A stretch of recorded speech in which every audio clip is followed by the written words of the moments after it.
How to delete a RedNote account. Hello everybody and welcome back to our channel. So let's get started without any further ado. So for that, first of all, you want to go ahead and open a RedNote application in your mobile device.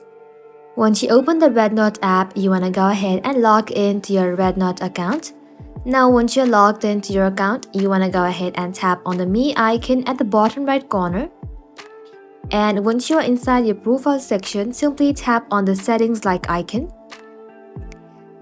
Now once you're inside settings, you want to go ahead and tap on account security.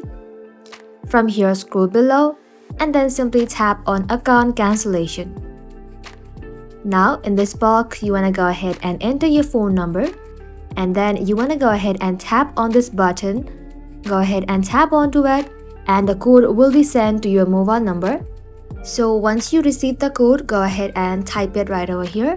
Once done, simply tap on this red button and then you'll see this kind of interface from here. So you simply want to go ahead and check this box, and once you check it, you simply want to go ahead and tap on this red button, and when you tap onto it, your RedNote account will get deleted. That is simply how you can do it, guys. Thank you all for watching the video till the very end and stay tuned until our next upload.